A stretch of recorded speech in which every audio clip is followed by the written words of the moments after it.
New customers. At lunch, Jeffrey sat by himself. He'd had friends before, other kids who liked talking about the same kinds of movies and shows he did, but nobody wanted to sit with him now. Jeffrey seemed to want it that way. He picked fights with anybody who hung out with him too long. I stared across the room at Space Cadet Jeff, feeling sorry for him. He's always been a nice guy before. He'd been like this for a while now, ever since that day, we both got called to the office. He wasn't angry before that. What had Principal Banskiweska been telling him as they came out of her office? Something about how she was sure his grandmother had been a nice person. Jeffrey's grandmother must have died.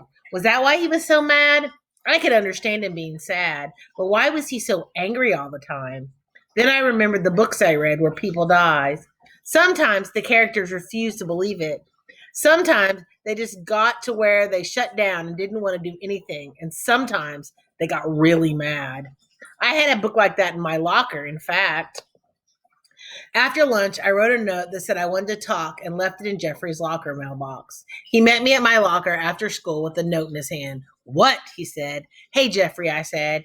I didn't know where to start. I I know your grandmother died. Jeffrey looked away, staring at the lockers. So, he said, I just wanted you to know that I know what you're going through, I said.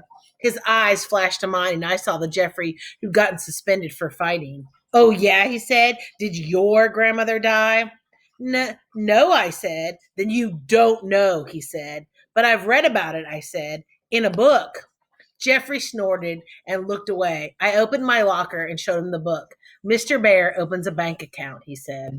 No, no, that's just the fake cover we put on it to fool the teachers. I opened it to show it to him. It's called Bridge to Terabithia. I think you should read it. Jeffrey looked at the book in my hands, but didn't take it. It sounds stupid, Jeffrey said. It's not. It's really good, I told him. It's about these two kids who invent this pretend kingdom and become the queen and king. I know you'll really like it. I held the book out to Jeffrey, and he finally took it. I'll maybe read it, he said. Okay, I said.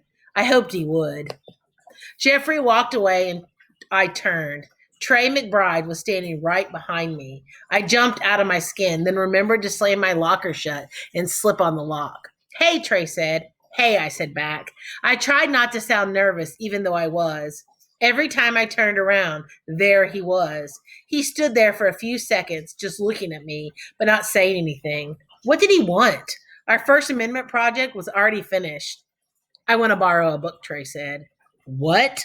I swallowed hard. The school library is right down the hall, I told him. I want to borrow a book from you, from your locker. I don't know what I want to borrow Captain Underpants, he told me. I know you have it. Trey flipped up the Go Eagles #1 sign on my locker and pointed to the list of banned books on the back. The green dot means that you have them, right? I want to read this one.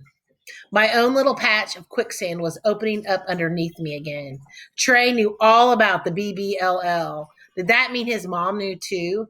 Maybe she did. Maybe Trey had figured it out and told his mom. But instead of going right to the principal, she'd sent him here to check out a book as evidence. I shook my head. I was beginning to think like Rebecca. No, you don't have it. Or no, you won't let me check it out, Trey said. He'd taken my head shake for a no. I didn't know what to tell him. If I gave him the book and he took it to his mom, it was all over, and I was in big trouble. But what if Trey really just wanted to read the book? Didn't all this start when he checked out Campton Underpants from the school library to read?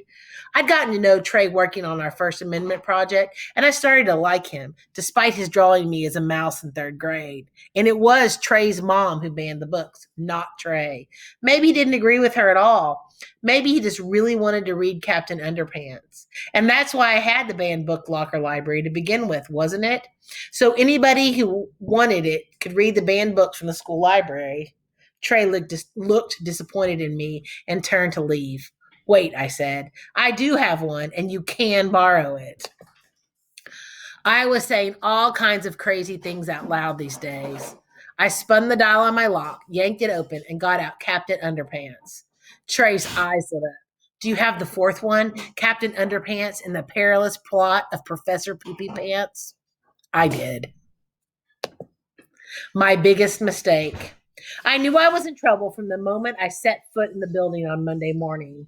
It was in the way the other kids stared at me. They turned to their friends to whisper. The way everybody moved out of the way, like I was Hagrid, partying crowds in Dragon Alley. The way my sneakers squeaked loud enough for me to hear them in the quiet hall. A chill ran down my spine and I got goosebumps, and not from the R.L. Stein kind. My footsteps slowed and my heart pounded in my chest. Something was wrong here. Very, very wrong. And then I turned the corner and saw Principal Bansky-Weska standing next to my locker. Mr. Crunchfield, the Shelbourne Elementary custodian, stood next to her with the long-handled metal cutters he used to cut off locks when kids forgot their combination. No, I thought. No, no, no, no. Miss Oylander, President Bansky-Weska said, I need you to open your locker, please. I started crying. I couldn't help it. Even with everybody watching, tears streamed down my face and I sobbed once. This couldn't be happening. Miss Bansky-Weska wasn't really standing in front of my locker telling me to open it. I was still asleep. I was still dreaming. I had to be. This was a nightmare because if Miss Bansky-Weska was there telling me to open my locker, that meant it was all over. Miss Oylander, if you don't open this locker, I'll have Mr. Crutchfield to cut it off. I wanted to say something. I wanted to do something, but all I did was stand there and cry. I was barely even aware of all the other kids who gathered around to gawk.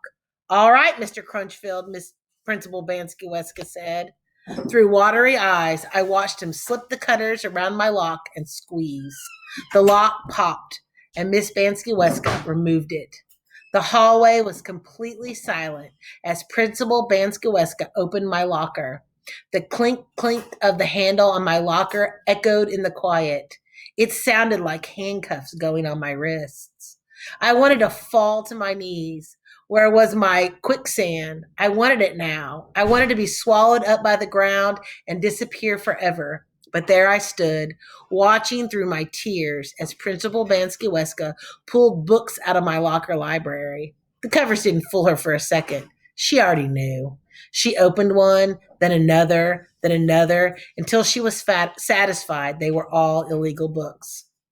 They all were. My locker was stacked full of them, from top to bottom. I let the backpack filled with my school books slide to the ground. Mr. Crutchfield, if you collect all the books in this locker and bring them to my office, Principal Bansky-Weska said, Miss Oylander, you'll come to the office with me and we'll call your parents. I followed along, numb. I saw Rebecca, her hand to her mouth, and tears running down her face. I saw Danny, whose pained eyes stared out from under his perfect hair. I saw Javi and Jana and Parker and Sophia and Felicia and TJ and a bunch of other kids who borrowed books from the BBLL. They watched me get taken away like a criminal. And there at the end of the hall was Trey. His mother stood behind him, her hands on his shoulder, looking at me like I had just slapped her in the face. Loaning that book to Trey had been the biggest mistake in my life.